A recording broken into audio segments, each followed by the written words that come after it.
বাংলাদেশের মুক্তিযোদ্ধা আর ভারতের ধান্দা।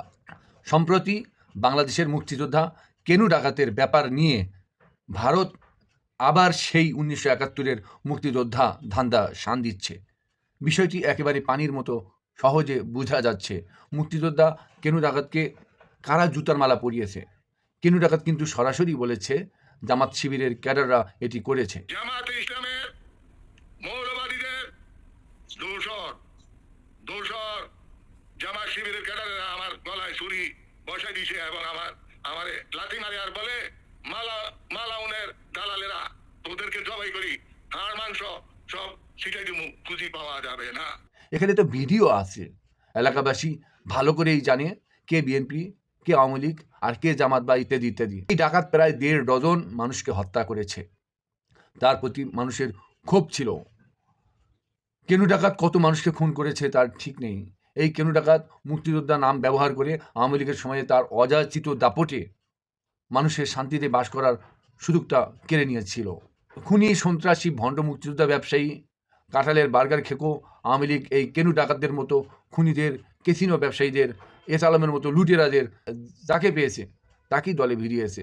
এই কেনু ডাকাত সহ দেশের আনাচে কোনাচে এই খুনিরা এখন আওয়ামী লীগ এখন পালিয়েছে, গা ঢাকা দিয়েছে। কেনু ডাকাত নিজেও কিন্তু গা ঢাকা দিয়েছিল, কিন্তু তার সাথে ভারতে তার গোপন সংযোগের ভিত্তিতে সে একটুখানি বের হয়েছে। অমনি কয়েকজন মানুষ তাকে জুতার মালা পরিয়েছে। তার অপকর্মের ১০০ ভাগের ১ ভাগও কিন্তু তার উপর প্রতিশোধ নেওয়া হয়নি। তাতেই ভারত বাংলাদেশে তাদের মুক্তিযোদ্ধা ব্যবসাটি চালু করার সুযোগ খুঁজতেছে, কিন্তু কখনোই তা সম্ভব হবে না। কারণ ভারত যদি পারে তাদের দেশে পালানো, ওই যে আমাদের যে তথাকথিত মুক্তিযোদ্ধা কাউয়া কাদের বা সাবেক স্বরাষ্ট্রমন্ত্রী আসাদুজ্জামান বা আমাদের ভণ্ড মুক্তিযোদ্ধা শেখ হাসিনাকে ফেরত দিক, ভারত ফেরত দিক, দেখি বাংলাদেশের মানুষ ওই সব মুক্তিযোদ্ধাদের সাথে কী ব্যবহার করে। ভারত তাদের মুক্তিযোদ্ধা ব্যবসার পরিবেশটা একটু চেক করুক, একটু সার্ভে করে দেখেন আপনারা, যে দেখেন বাংলাদেশের মুক্তিযোদ্ধা ব্যবসাটা আদৌ চলে কিনা। মুক্তিযোদ্ধা কেনু ডাকাত নিয়ে ভারতের লাফালাফি একেবারে শেষ হয়ে গেছে, তাদের ব্যবসার বাম্বু উঠে গেছে। কেনু ডাকাতের উপযুক্ত শাস্তি নিশ্চিত করতে এলাকার মানুষ বিক্ষোভ করেছে।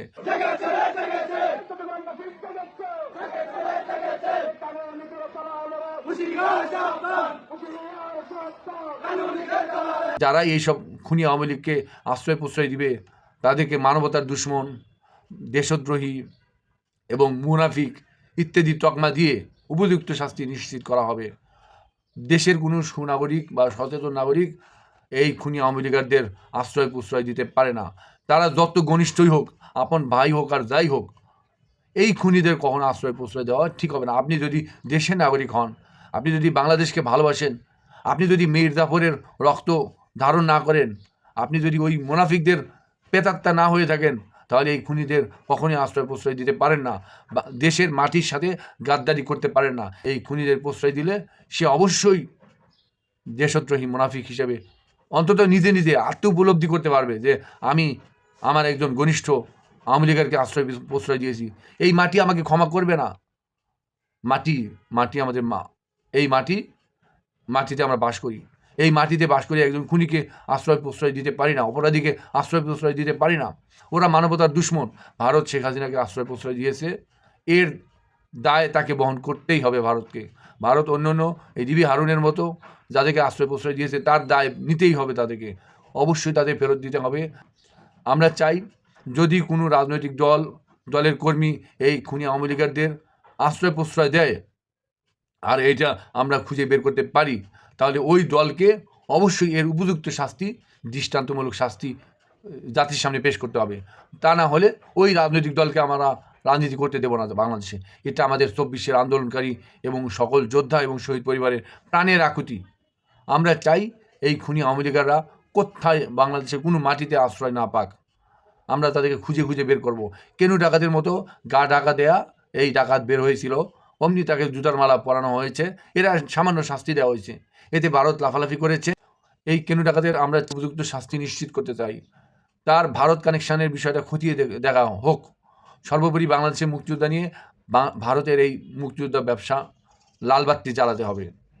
মুক্তিযোদ্ধা ব্যবসা ভারত করছে 71 সালে এই আমাদের একজন ভণ্ড শেখ মুজিবুর রহমান যে 25 মার্চে রাতে তার পার্সোনাল সেক্রেটারি ডক্টর কামালকে নিয়ে পাকিস্তানে পালিয়েছিল আর যুদ্ধ শেষে দেশে ভারত হয়ে বাংলাদেশে ঢুকেছিল, তার হাতে 30 লাখ শহীদের একটা মানে মূলা ঝুলিয়ে দিয়েছে, আর মাত্র কয়েক লাখ মুক্তিযোদ্ধার একটা মূলা ঝুলিয়ে দিয়েছিল।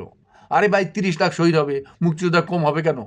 একটা দেশে কি যোদ্ধার চাইতে শহীদ বেশি হয়ে যায়? আর 30 লাখ যদি শহীদ হলো, মুক্তিযোদ্ধা যদি তোমাদের 1,70,000 তার লাল বই তুলে দিয়ে লাল বার্তা তুলে দিয়েছো, 30 লাখ শহীদের চেয়ে মুক্তিযোদ্ধার সংখ্যা কম তুলে দিয়েছো, এটাই তো ভণ্ডামি। সেই ব্যবসা আবার চালু করতে চাও তোমরা, যে দান্দা মূলা তুলে দিয়েছো। ভারতের এই 30 লাখ শহীদের মূলা আর মুক্তিযোদ্ধা মূলা বাংলাদেশে চলবে না। এই মুক্তিযোদ্ধারা, এই তথাকথিত নামধারী মুক্তিযোদ্ধারা এই খুনি আওয়ামী লীগের কে ক্ষমতায় টিকে রেখেছিল। আমরা চাই এদের ব্যবসা লালবাতি জ্বালাতে, বাংলাদেশে কোনো মুক্তিযোদ্ধা যেন না থাকে। আমরা এই মুক্তিযোদ্ধা কোটা সংস্কারের জন্য আন্দোলন শুরু করেছিলাম। আমাদের এই এক দফার আন্দোলন কিন্তু এই মুক্তিযোদ্ধা কোটা বিরুদ্ধে আন্দোলন ছিল। আমি সিরাজি এমআর মোশতাক 2013 সাল থেকে এই মুক্তিযোদ্ধা কোটা বিরোধী লেখালেখি করে আসছিলাম। বিসিএসে 2 বার ভাবিয়া দিয়েছিলাম। আবার সাথে 27তম বিসিএসে একচেটিয়া মুক্তিযোদ্ধা কোটায় পুলিশদের নিয়োগ দেওয়া হয়েছিল। আমরা নিয়োগ পাইনি, আমাদের মুক্তিযোদ্ধা কোটা নেই। আরে আমরা কি মুক্তিযোদ্ধা কোটার যোগ্য না? এই যে আমার লোগো দেখুন, আমরাও মুক্তিযোদ্ধার সন্তান, আমরাও মুক্তিযোদ্ধা প্রজন্ম, আমরাও এদেশের, আমরা উড়ে আসিনি। এদেশের 1971-এর 7.5 কোটি মানুষ প্রত্যেকেই মুক্তিযোদ্ধা। কিন্তু আপনি এই কয়েকজন মুক্তিযোদ্ধার মূলা ঝুলিয়ে শহীদের চাইতে মুক্তিযোদ্ধা কম বলবেন, ভারতের এই ধান্দা ওই ভণ্ড শেখ মুজিবের মতো মানুষরা মানতে পারে, আর এই মুক্তিযোদ্ধা ব্যবসায়ী আওয়ামী লীগের মতো ধান্দাবাজারা এটা মানতে পারে। ওদের বাংলাদেশে আর কোনো জায়গা হবে না। বাংলাদেশে মুক্তিযোদ্ধা ব্যবসার কবর রচনা হয়েছে। এই মুক্তিযোদ্ধা ব্যবসা আর কখনো চলবে না। 2024-এ কোনো মুক্তিযোদ্ধা বা শহীদের তালিকা থাকবে না। আমরাও কোনো তালিকা চাই না। আমরা আমাদের যে ভাইরা শহীদ হয়েছে তাদেরকে সর্বাত্মক সহযোগিতা করব। আমরা যারা যুদ্ধ করেছি, আমি যুদ্ধ করেছি, আমরা মুক্তিযোদ্ধা খেতাবের জন্য যুদ্ধ করিনি। আমরা চাই না যে মুক্তিযোদ্ধা খেতাব থাকুক, মুক্তিযোদ্ধার তালিকা থাকুক, শহীদের তালিকা থাকুক, এরা আমরা চাই না। এই কেনু ডাকাতদের মতো ভণ্ড মুক্তিযোদ্ধাদের আমরা মুখোশ খুলে দিতে চাই। বাংলাদেশে 71-এর মুক্তিযোদ্ধার তালিকা সকল ভাতা বন্ধ করা হোক। আমরা অন্তর্বর্তী সরকারের প্রধান ডক্টর ইউনূসকে সহ সবাইকে অনুরোধ করছি, আপনারা এই মুক্তিযোদ্ধার তালিকা, ভাতা, কোটা সকল কিছু বন্ধ করে দেন।